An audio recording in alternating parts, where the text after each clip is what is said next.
মৰমৰ ছাত্ৰ ছাত্ৰীসকল, আমি ইতিমধ্যে তোমালোকৰ ইংৰাজী পাঠ্যপুথিৰ মাই চাইল্ডহুড পাঠটো যোৱাটো ভিডিঅ'ত আৰম্ভ কৰিছিলোঁ।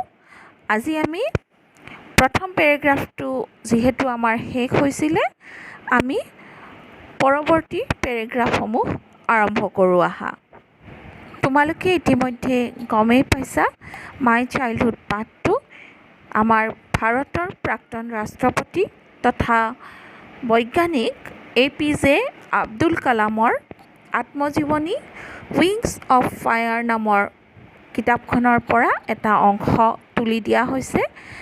আব্দুল কালামৰ শৈশৱৰ বিষয়ে এই পাঠটোত তেওঁ নিজেই কি লিখিছিল তাক দিয়া হৈছে। ইতিমধ্যেই প্ৰথম পেৰেগ্ৰাফটোৰ পৰা আমি গম পাইছোঁ যে আব্দুল কালামৰ জন্ম হৈছিল পুৰণি মাদ্ৰাজ ৰাজ্যৰ ৰামেশ্বৰম নামৰ এখন ঠাইত এটা মধ্যবিত্ত তামিল পৰিয়ালত। তেওঁৰ দেউতাক আছিল জয়নাল আবদিন, যাৰ আব্দুল কালামে কোৱা মতে বহু বেছি আনুষ্ঠানিক শিক্ষা নাছিল তথা তেওঁৰ বহু বেছি সম্পত্তিও নাছিল, কিন্তু তেওঁ এজন জ্ঞানী মানুহ তথা এজন খুব দয়ালু মানুহ আছিল। ঠিক তেনেদৰেই আব্দুল কালামৰ মাতৃ আশী আম্মা, তেখেতো আব্দুল কালামৰ দেউতাকৰ এগৰাকী উপযুক্ত সহায়কাৰী আছিল বুলি আমি গম পাইছোঁ। আব্দুল কালামে কথা প্ৰসংগত কৈছে যে তেওঁলোকৰ ঘৰত প্ৰতিদিনে তেওঁলোকৰ পৰিয়ালৰ যিমানকেইজন মানুহে ভাত খাইছিল, তাতকৈ বেছি বাহিৰা মানুহে তেওঁলোকৰ ঘৰত প্ৰতিদিনে আহাৰ গ্ৰহণ কৰিছিল। তাৰ মানে ইয়াৰ পৰা আমি বুজিব পাৰোঁ আব্দুল কালামৰ মাতৃ পিতৃৰ যিটো সৰলতা, যিটো উদাৰতা, তাৰ বিষয়ে আমি বুজি পাব পাৰোঁ। তেওঁলোকে মানুহক খুৱাই, মানুহৰ সেৱা কৰি তেওঁলোকে ভাল পাইছিল। এতিয়া আমি ইয়াৰ পিছৰ পেৰেগ্ৰাফটোলৈ আগবাঢ়ো আহা। তোমালোকে কিতাপ, বহী, কলম উলিয়াই ল'বা আৰু মই প্ৰথমতে পেৰেগ্ৰাফটো পঢ়ি দিম, তোমালোকে চাই যাবা। I was one of many children, a short boy with rather undistinguished looks, born to tall and handsome parents. We lived in our ancestral house, which was built in the middle of the 19th century. It was a fairly large Pakka house made of limestone and brick on the Mosque Street in Rameshwaram. I was one of many children. মই আছিলোঁ বহুকেইটা ল'ৰা ছোৱালীৰ মাজত এজন আছিলোঁ মই। A short boy with rather undistinguished looks, এজন চুটি চাপৰ ল'ৰা, যাৰ কি আছিল আনডিষ্টিংগুইছড মানে একেবাৰে সাধাৰণ, চকুত নপৰে সহজে যিয়ে, তেনেকুৱা ধৰণৰ ল'ৰা আছিলোঁ। চুটি চাপৰ, চকুত নপৰা ধৰণৰ ল'ৰা আছিলোঁ মই। Born to tall and handsome parents, কিন্তু মই কাৰ ঘৰত জন্মিছিলোঁ, মোৰ মা দেউতা কেনেকুৱা আছিল, ওখ পাখ আৰু দেখাত ধুনীয়া মা দেউতাৰ ল'ৰা আছিলোঁ মই। কিন্তু মই তেওঁলোকৰ সেই ওখ পাখ, তেওঁলোকৰ ধুনীয়াৰ বিপৰীতে মই আছিলোঁ এজন চুটি চাপৰ, চকুত নপৰা ধৰণৰ ল'ৰা। We lived in our ancestral house. এইবাৰ কালামে কৈছে যে তেওঁলোকে ক'ত বাস কৰিছিল। We lived in our ancestral house. Ancestral মানে পূৰ্বপুৰুষৰ, মানে কালামৰ দেউতাকৰ বা কালামৰ ককাকৰ তেনেকুৱা ধৰণৰ পূৰ্বপুৰুষৰ, আগৰ পুৰুষে বনাই থৈ যোৱা ঘৰত আমি বাস কৰিছিলোঁ। Which was built in the middle of the 19th century. যিটো ঘৰ বনোৱা হৈছিল 19 শতিকাৰ মাজভাগত।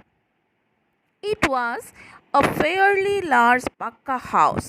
আৰু এই ঘৰটো কি আছিল, ফেয়াৰলি লাৰ্জ, যথেষ্ট ডাঙৰ এটা পকী ঘৰ আছিল।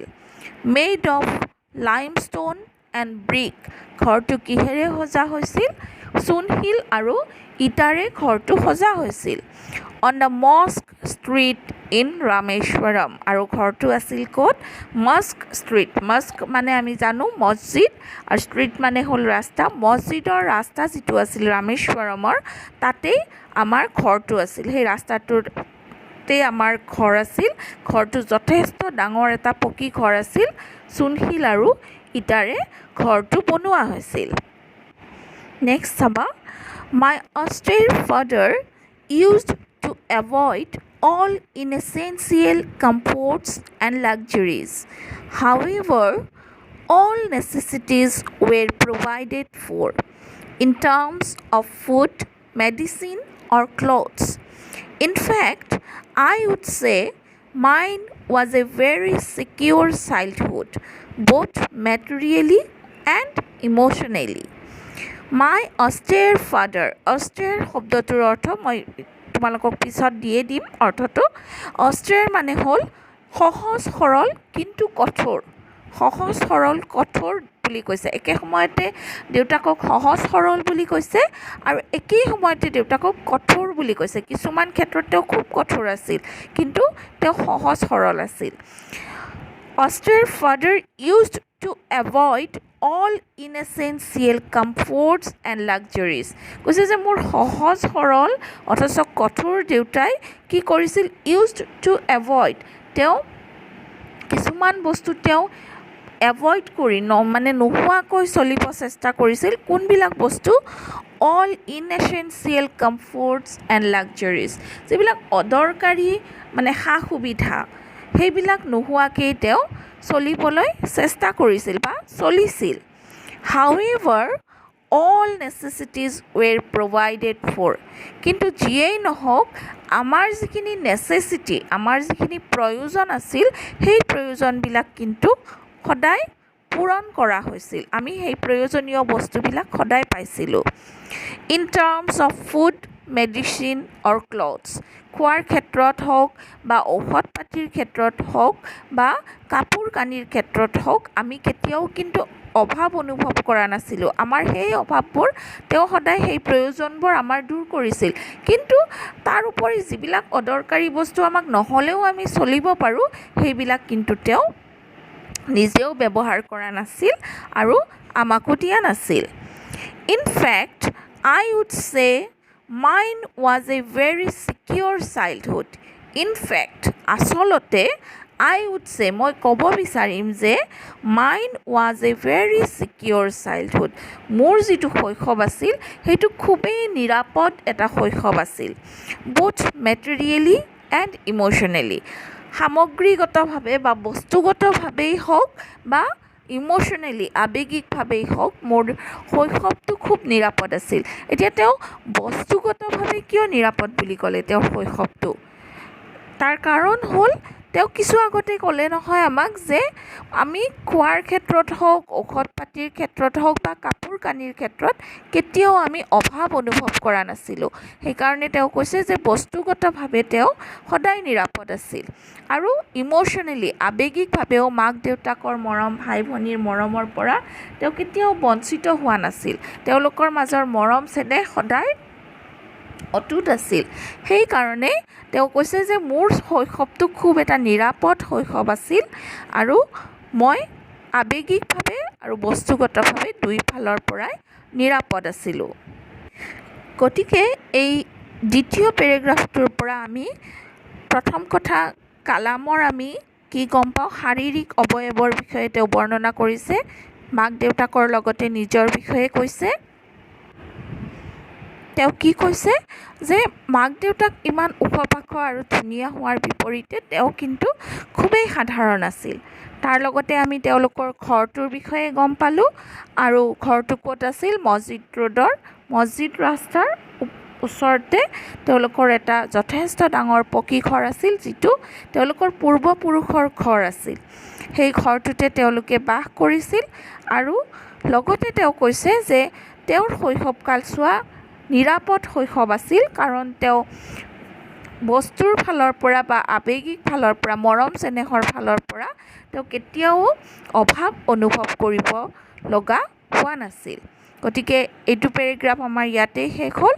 মই তোমালোকক শব্দ অৰ্থবিলাক দি দিছোঁ, শব্দ অৰ্থবিলাক চাই লোৱা।